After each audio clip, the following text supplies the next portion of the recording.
Hello, my name's Susie Johns and this course is called Learn to Draw. The course is designed for beginners, but even if you have some experience of drawing, I hope I can show you some tips and techniques to help improve your drawing and some exercises and projects that will interest you and help you to practice your drawing techniques. So this lesson is lesson 5. And the subject is blind contour drawing. Let me explain. Learning to draw is not only about making marks on paper, it's about learning to see. Blind contour drawing is a technique that will help you to draw what you see.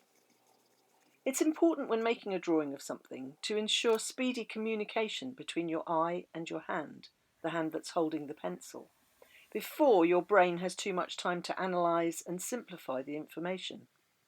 One way of achieving this is to look continuously at the object and not to look at the paper. In this way, what you're seeing is transmitted directly to your hand. Most people can learn to draw, but many, especially when they're starting out, struggle to draw realistically. Blind contour drawing will help you with this. For the first exercise, I'm going to suggest doing a self-portrait. You'll need a pencil and some paper. I've got a drawing board here and some loose paper, but you could use a pad of paper. Position yourself in front of a mirror and start drawing.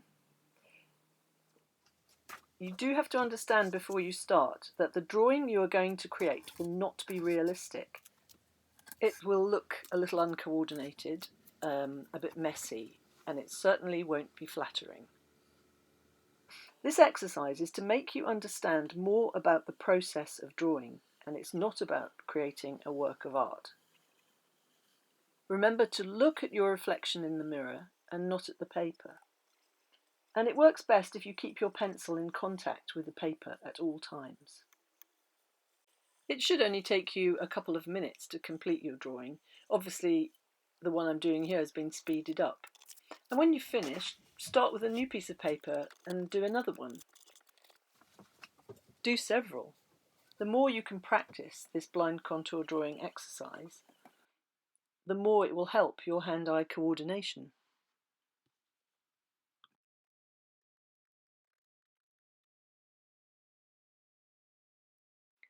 Let's practice this technique a bit more, but this time with a still life. For this exercise, you'll need a jar, a knife, fork and spoon, your pencils and paper, and a lamp if you want to as a source of light. So set up the jar and the knife, fork and spoon inside the jar on a piece of white paper with a white paper in the background, and turn on the lamp. And then, just as we did before, just start drawing.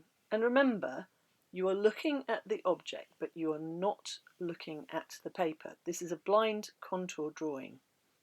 You're supposed to be focusing on the object and not the drawing itself. That's the point of it. Not to produce a beautiful finished drawing, but to train your eye. And when you've finished doing that drawing, do another one. Practice makes perfect. You could always rearrange the utensils in the jar if you want a change, or draw a different object if you want to. Just so long as you're following the rules and looking at the subject, but not at your drawing. Once you've practiced this technique a few times, then you can start to look at the paper occasionally. Still try to focus on the subject so that you're really taking in the information in front of you. But from time to time, just glance down at the paper just to sort of reposition your pencil. Soon it will become second nature. Every time you sit down to do a drawing of a still life or a portrait, a life model, a landscape, you will learn to spend more time looking at the subject and less time looking at your paper. Practice this as often as you can. Look around your house for things to draw. It could be a toy.